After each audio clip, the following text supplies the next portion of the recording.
thinking about a trip to Nepal, Always a good idea. but you're not sure when to go. Yeah, that can be tricky. Well, today we're going to try to figure that out. That's right. When's the best time to visit Nepal? And to help us, we've got an expert. Oh, excellent. This is going to be good. Yeah. David Ways is a Nepal guidebook author Oh, wow. with over 17 years of experience. He must have seen it all.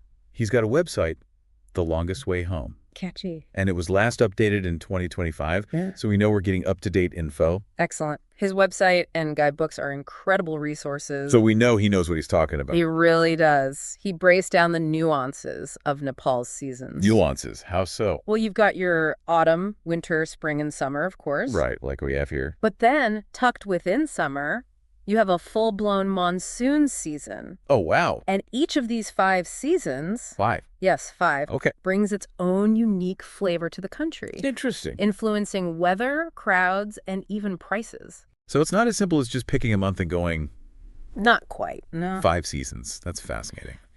Okay, let's break these down. Sure. What can someone expect during each one? All right. Starting with autumn. Autumn, from September to late November, is what many consider peak season. Peak season. Okay. Think crisp, clear skies. I like that. Thanks to the monsoon rains having just ended. Oh, so it's right after. Yeah. Okay. Ideal for those iconic Himalayan views, I bet. especially if you're planning on trekking. Makes sense. Yeah, So that's when you get those picture-perfect postcard shots. absolutely. But I imagine it also comes with more tourists, right? You got it. Yeah. No tourists, higher prices. A whole 9 yards. Exactly. It's Right. a trade-off. Right. But for many, the weather and visibility make it worth it. Yeah, I can see that. Okay, what about winter? Winter, December and January Okay. is when things get chilly, Yeah. especially at higher elevations. Uh-oh. We're talking potentially freezing temperatures. And on top of that, there's the chance of power outages. Really? Yeah, due to electricity rationing. That doesn't sound too appealing. It can be tough. Unless you're really into winter sports or something. Right. Any other downsides? Well, some lodges and trekking routes may be closed due to snow. Oh, right. Yeah, of course. However, for those who don't mind bundling up and braving the cold, Yeah. there are some perks, Right. fewer crowds, cheaper accommodations, Okay. and you might even have those mountain trails all to yourself. Wow. It's a different kind of beauty, you know? I can see the appeal for a certain type of travel. Okay. Okay. What about spring? Spring in Nepal, February to April, Okay. is a bit of a mixed bag. Oh. On the one hand, you have the landscapes coming alive Oh. with rhododendrons in bloom. Beautiful. The wildlife is more active. So you get to see more animals. You do. Okay, so far so good. What's the catch? Haze. Haze. Yeah. As April approaches, Okay. the skies can get quite hazy, which can obscure those mountain views. Ah, so you might not get those picture-perfect postcard shots. Not as likely. Okay. And it can get surprisingly hot, Really? especially as you get into the pre-monsoon season. And monsoon season. Yeah, in May and June.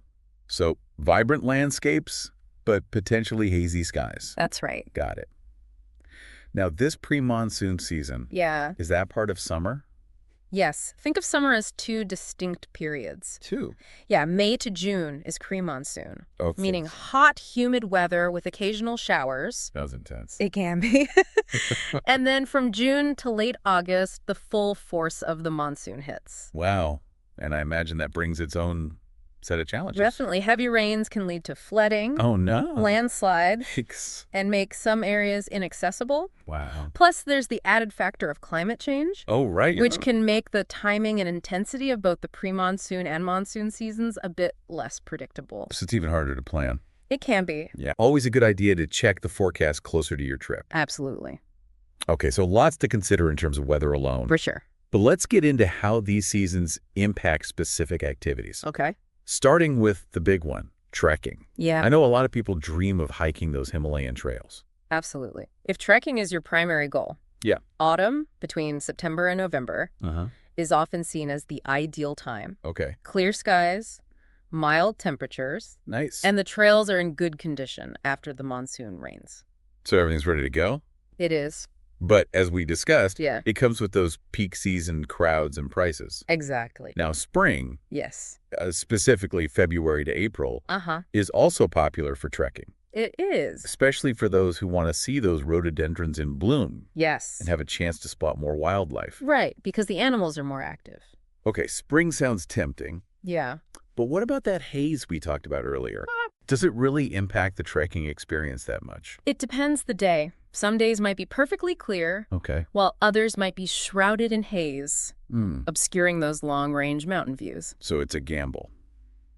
Kinda. Plus, as we get into April, the increasing heat can make those strenuous hikes even more challenging. It can, definitely. So gorgeous scenery and active wildlife, but potential haze and heat to factor in. It's a trade-off. Got it. Hmm. Now, what about the less ideal times for trekking? Okay. Winter and the monsoon season. Let's start with winter. Okay. Trekking in December and January definitely requires more experience and preparation. I bet. Freezing temperatures, potential snow, Right. and some lodges may be closed. Oh, right. It's not for the faint of heart. So not exactly a beginner-friendly time to hit the trails. Probably not. What are the advantages of trekking during winter? Oh, well, if you're up for a challenge Okay. and enjoy the solitude of a less traveled path, I can see that appealing to some people. definitely winter trekking can be magical. How so?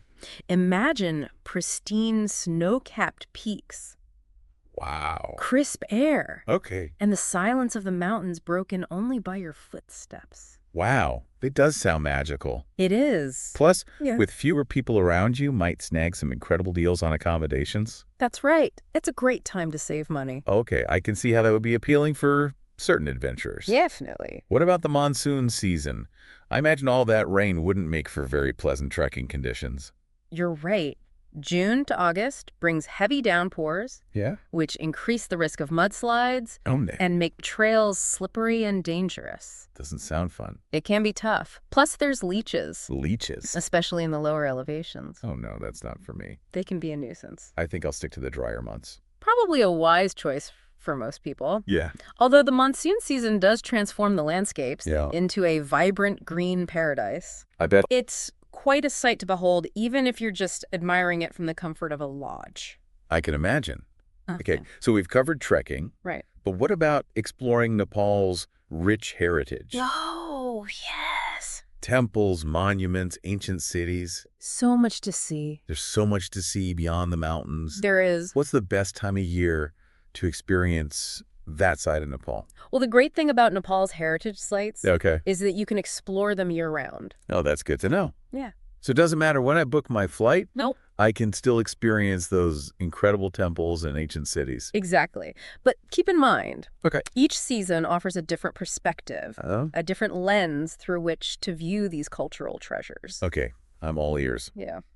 Tell me more about these different perspectives. Right. Starting with summer. Okay. What's it like to experience Nepal's heritage during the monsoon season? Well, summer, particularly from June to August, Okay. is when you'll encounter the fewest tourists at heritage sites. Oh, that's nice. Yeah.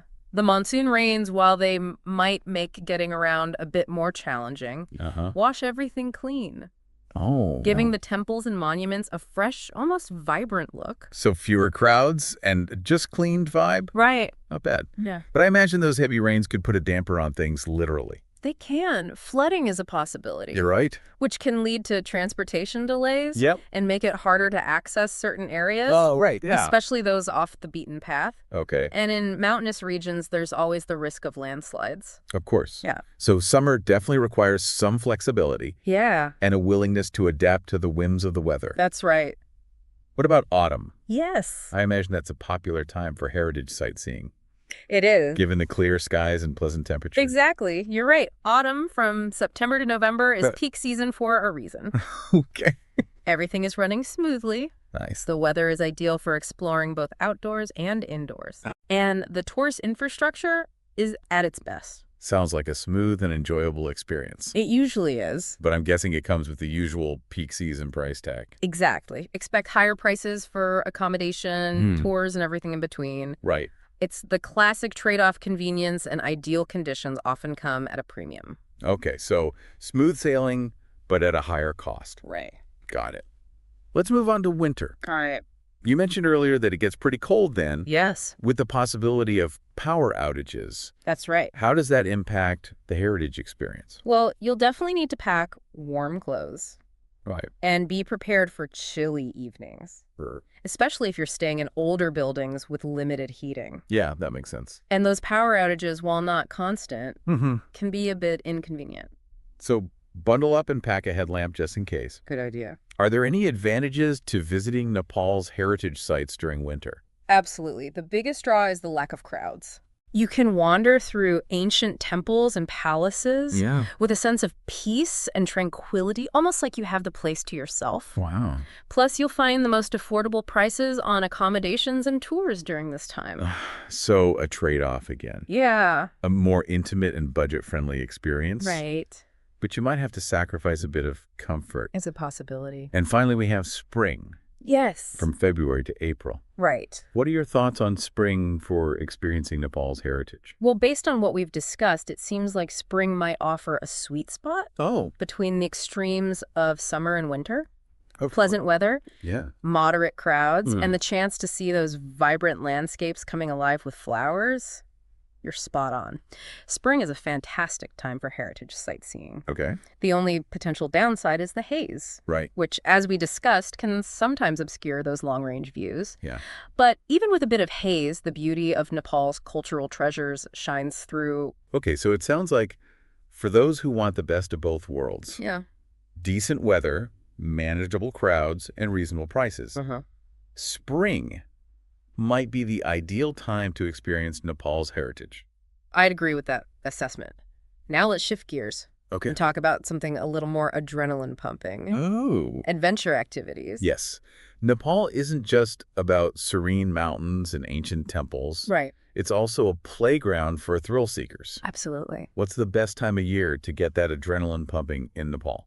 Well, Nepal offers a wide array of adventure activities, Okay. from whitewater rafting to paragliding to bungee jumping, Wow. and many are available year-round. That's great. But some are definitely weather-dependent.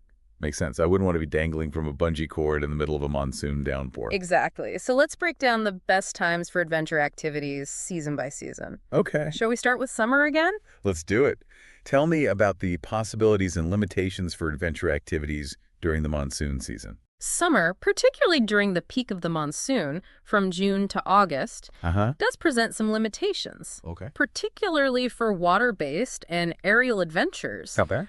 Rafting, for example, can be quite restricted Oh, yeah. due to high water levels and strong currents. Right. Makes sense. And those breathtaking mountain flights, Yeah.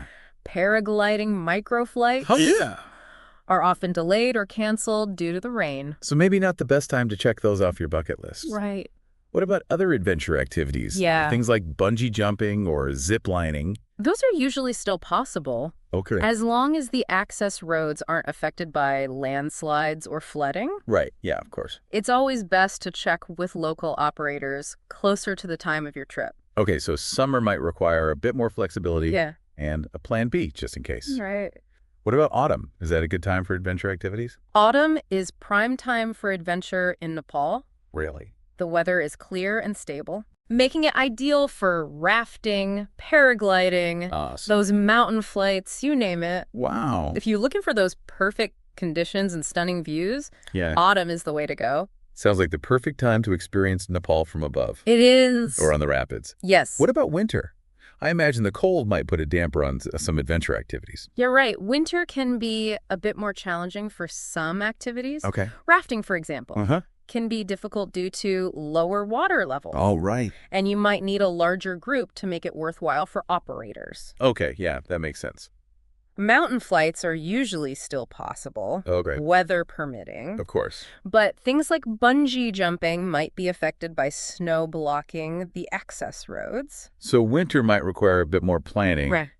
and a willingness to adjust your plans if needed. That's right. What about spring? Yes. It's the start of the rafting season, right? You got it. The early spring rains bring up the water levels, creating fantastic conditions for whitewater rafting. Nice. Mountain flights are also possible. Okay. But keep in mind that rain or haze can sometimes lead to cancellations. Oh. So like winter, it's always best to have a backup plan. Okay, so for rafting enthusiasts, spring is a great option. It is. But those seeking aerial adventures might need to be prepared for some potential hiccups. Right. Now, last but certainly not least, Yeah. Let's talk about Nepal's incredible jungles and wildlife. Yes, Nepal is a biodiversity hotspot, Wow. home to everything from rhinos and elephants Amazing. to the elusive Bengal tiger. Wow, I'd love to see a tiger in the wild. Experiencing the jungles is a must for any nature lover. Absolutely. So when is the best time to venture into the jungles Okay. and try to spot those magnificent creatures? Well, like everything else in Nepal, the best time to visit the jungles depends on your priorities Okay. and what you're willing to tolerate. Right.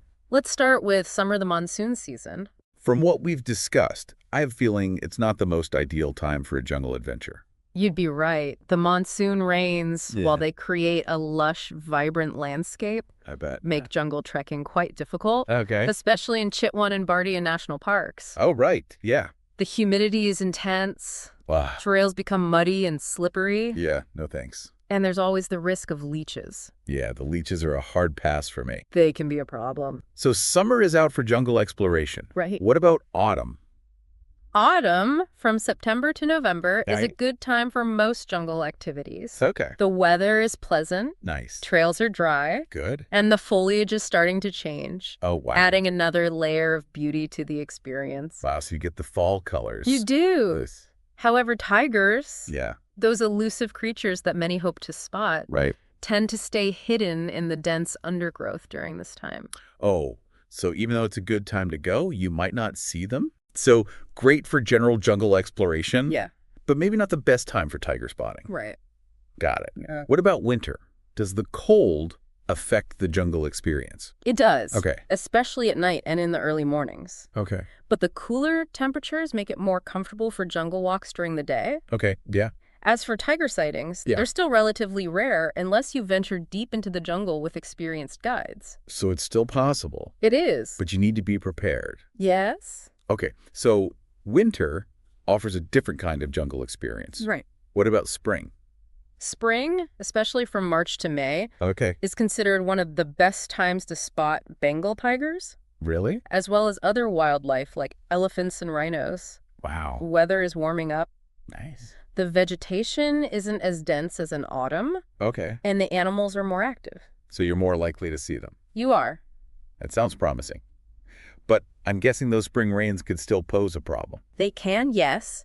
Heavy downpours might interrupt your jungle treks or safaris. Right, of course. But if you get lucky with the weather, Yeah? spring offers a great opportunity to experience the jungle in all its glory Wow. and potentially catch a glimpse of those elusive tigers. Wow. So much to consider when planning a trip to Nepal. There is a lot, isn't there? It really seems like there's no single best time to visit. That's right. It truly depends on individual interests, Yeah, priorities, and tolerance for things like crowds, heat, and leeches. exactly. And that's what makes Nepal such a captivating destination. Yeah. There's something for everyone, no matter the season. That's great. The key is to do your research, Yeah. understand the nuances of each season, Right. and plan accordingly. Well, thanks to David Ways and his incredible insights on the longest way home, Yeah. I feel much more equipped to do just that. He really is a great resource. He really breaks down not only the best times to visit, but also specific regions, treks, and activities. His guidebooks are invaluable resources. Whether you're interested in trekking, Uh-huh. exploring the Kathmandu Valley, Okay. venturing into the jungles of Chitwan, Yeah. or discovering the spiritual side of Nepal in Lumbini, Wow. he's got you covered. This has been incredibly enlightening. I feel like I've gotten a crash course in all things Nepal travel. And I'd like to hear that. And to our listeners, we hope this has helped you navigate the many wonders of Nepal Yeah, and given you the confidence to start planning your own adventure. absolutely. Remember, the best time to visit Nepal is whenever your wanderlust calls. Couldn't agree more. So start exploring, start dreaming, Yes. and get ready to experience the magic of this incredible country. It truly is a magical place. And don't forget to check out David Wace's website, Yes. The Longest Way Home, for all the resources you need to plan your perfect Nepal trip. He's got everything you need. Absolutely. Until next time, happy travels, everyone.